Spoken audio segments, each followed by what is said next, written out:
Morning students. आज हम कविता पढ़ेंगे मेघ आए। काव्य खंड की हमारी कविता है मेघ आए। मेघ का मतलब क्या होता है? बादल। बादल आए हैं, मेघ आए। तो इसके कवि हैं सर्वेश्वर दयाल सक्सेना। कवि कौन है?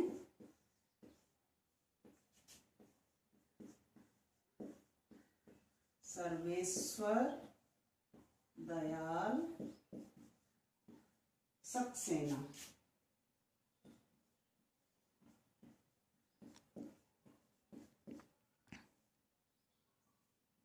तो सबसे पहले हम सर्वेश्वर दयाल सक्सेना जी के बारे में पढ़ेंगे।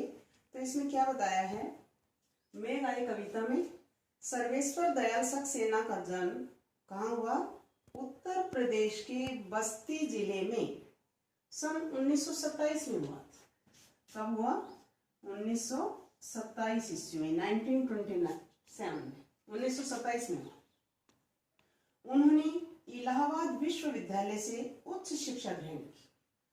उनकी शिक्षा कहाँ से हुई? इलाहाबाद विश्वविद्यालय से। आरंभ में उन्हें आजीविका हेतु काफी संघर्ष करना पड़ा। आजीविका क्या होता है? जीवन जीने के लिए जो कमाई की जाती है वो आजीविका होती है, जीवन चलाने के लिए। बाद में दिनमान के उप संपादक एवं चर्चित बाल पत्रिका पराग के संपादक बने। वो पत्रिका का नाम क्या है? पराग। सन 1983 में उनका आकस्मिक निधन हो गया। आकस्मिक का मतलब होता है अचानक। उनका निधन कब हुआ? मृत्यु कब हुई? 1983 ईस्वी। उनका जन्म हुआ 1927 ईस्वी में और उनका देहांत, उनका निधन कब हुआ? 1983 ईस्वी। काठ की घंटियां, बांस का पुल, एक सुन्नी नाव, गर्म हवाएं, कुआनो नदी, जंगल का दर्द, खूंटियों पर टंगे लोग, ये क्या है? उनकी प्रमुख कविता संग्रह है। उनके नाम बताए हैं कौन कौन से? काठ की घंटियां, बांस का पुल, एक सुन्नी नाव, गर्म हवाएं, कुआनो नदी, जंगल का दर्द और खूंटियों पर टंगे लोग। नई कविता के प्रमुख कवि सर्वेश्वर दयाल सक्सेना ने उपन्यास, नाटक, कहानी, निबंध, ये काफी मात्रा में बाल साहित्य भी लिखा है इन्होंने। दिनमान में प्रकाशित चर्चे और चरखे स्तंभ के लिए सर्वेश्वर दयाल हैं वो बहुत चर्चित हुए हैं। उनकी चर्चा रही है इसमें। उन्हें साहित्य अकादमी पुरस्कार से सम्मानित भी किया गया। पुरस्कार कौन सा मिला उन्हें? साहित्य अकादमी पुरस्कार मिला। सर्वेश्वर के काव्य में ग्रामीण संवेदना के साथ शहरी मध्य वर्गीय जीवन बोध भी व्यक्त हुआ है। यह बोध उनके कथ्य में ही नहीं, उनकी भाषा में भी दिखाई देता है। सर्वेश्वर की भाषा कैसी है? सहज एवं लोक की महक लिए हुई। तो इस संकलित कविता में कवि ने मेघों के आने की तुलना, जो बादल जब आ रहे हैं तो उनकी तुलना सजकर आए हुए प्रवासी अतिथि। यहाँ प्रवासी अतिथि कौन है? जो शहर का लड़का, जो दामाद, जो सज संवर कर क्या आता है, अपने ससुराल जाता है, तो उस आए प्रवासी अतिथि दामाद से की। दामाद समझ गए आप? दामाद कौन होता है? जब लड़की की शादी करते हैं तो जो लड़का आता है उसे दामाद, जवाई बोलते हैं। दामाद से की है। ग्रामीण संस्कृति में दामाद के आने पर उल्लास का जो वातावरण बनता है, मेघों के आने का सजीव वर्णन करते हुए कवि ने इस कविता में उसी उल्लास को दिखाया है, उस खुशी को इस कविता के माध्यम से दर्शाया है। तो कविता क्या है? सुनिए ध्यान से। मेघ आए। मेघ कैसे आ रहे हैं? मेघ आए बड़े बंठन के संवर के, आगे आगे नाचती गाती बयार चली, दरवाजे खिड़कियां खुलने लगी गली गली, पाहुन जो आए हों गांव में शहर के, मेघ आए बड़े बंठन के संवर के। तो इन पंक्तियों का अर्थ समझिए। इसमें क्या कहा है कवि ने? सर्वेश्वर दयाल सक्सेना ने क्या कहा है? मेघ आए। मेघ आए, बादल आए। कैसे आए? बंठन के, संवर के। संवरने का मतलब क्या होता है? सज धज कर आना, संवर कर। बन ठन कर, संवर कर, सज धज कर बादल आए हैं। तो यहाँ क्या मतलब है उसका? इन पंक्तियों में, इस कविता में मानवीकरण अलंकार का प्रयोग किया गया है। आपको मैंने अलंकार पढ़ाए थे, उसमें मैंने क्या बताया था मानवीकरण अलंकार में?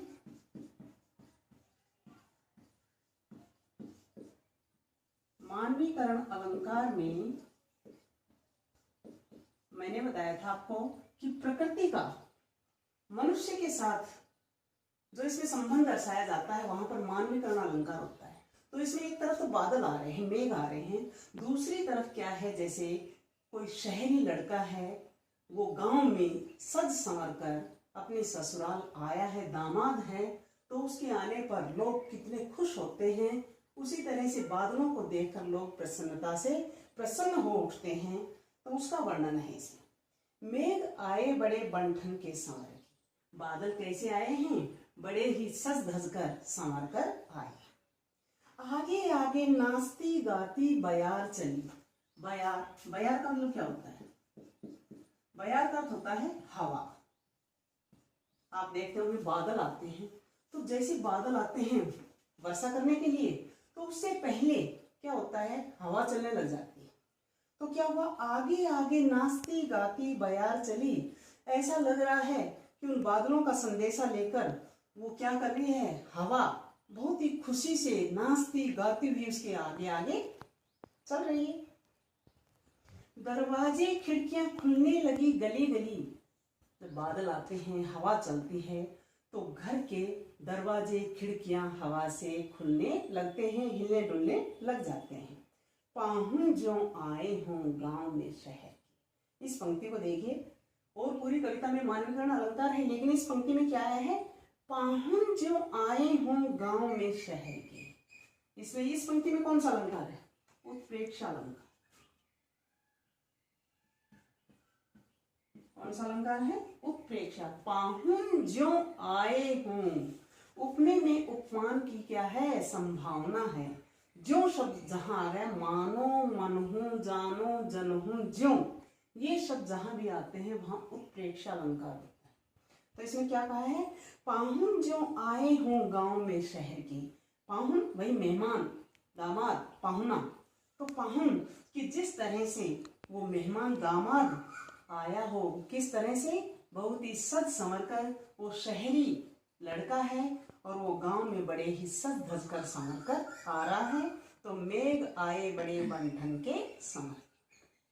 उसी तरह से बादल भी बड़े ही सज धज कर वर्षा करने के लिए आए।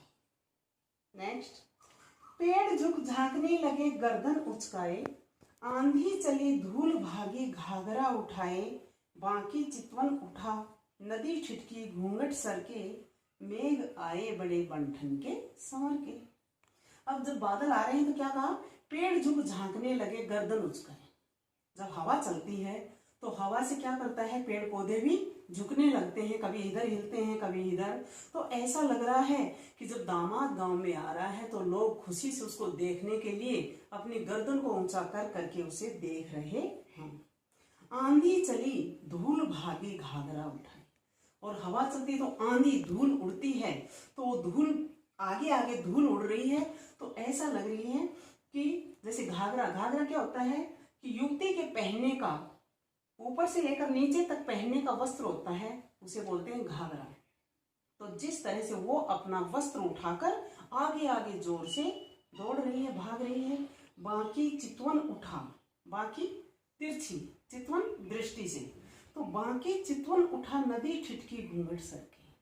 कि जब बादल आ रहे हैं, वर्षा कर रहे हैं, तो नदियों ने भी क्या किया है, अपना रास्ता बदल लिया है। उसे देखकर तिरछी नजर से उसको देखा है, और वो भी नदी छिटकी घूंघट सरके। दामाद को देखने के लिए महिलाएं क्या करती हैं, अपने घूंघट को अपने सर पर पहनने वाले उस चुनरी को जब ऊंचा करके देखती हैं दामाद को देखने के लिए, ठीक उसी तरह से नदियों ने भी क्या किया है, पानी को देखकर अपना रास्ता बदल लिया। मेघ आए बड़े बंठन के संवर के। जो बादल हैं वो बहुत ही सज धज कर संवर कर आए। बूढ़े पीपल ने आगे बढ़कर जुहार की, बरस बाद सुधी लीनी। बोली अकुलाई लता ओट हो किवार की, हरसाया ताल लाया पानी परात भर की, मेघ आए बड़े बंठन के संवर के। बूढ़े पीपल ने, पीपल का पेड़, तो यहाँ बूढ़ा पीपल किसका प्रतीक है? घर में बड़े बुजुर्ग का, बड़े व्यक्ति का प्रतीक माना गया है। तो बूढ़े पीपल ने आगे बढ़कर जुहार की, जुहार करना स्वागत करना, सत्कार के लिए आगे बढ़ना। जिस तरह से घर में दामाद आता है तो उसको देखकर खुशी से, प्रसन्नता के मारे जो घर का बड़ा सदस्य होता है वो उसे क्या करता है, उसका स्वागत करता है उठकर और उसे ऊंचे स्थान पर बिठाता है। उसी तरह से जब बादल आ रहे हैं तो जो पीपल का वृक्ष है उसे बूढ़ा क्यों कहा गया है? क्योंकि पीपल का वृक्ष होता है वो सभी वृक्षों में बहुत पुराना होता है, उसकी आयु भी अधिक होती है, इसलिए उसे बूढ़े बुजुर्ग की उपमा दी गई है यहाँ पर। तो बूढ़े पीपल ने आगे बढ़कर क्या किया है? जुहार किया, स्वागत किया, बादलों का स्वागत किया है पीपल के वृक्ष ने। बरस बाद सुधी लेनी, और वो क्या कह रहे हैं कि तुम एक बरस बाद, पूरे एक साल बाद आकर तुमने हमारी सुध ली है, हमारे बारे में तुमने जाना है।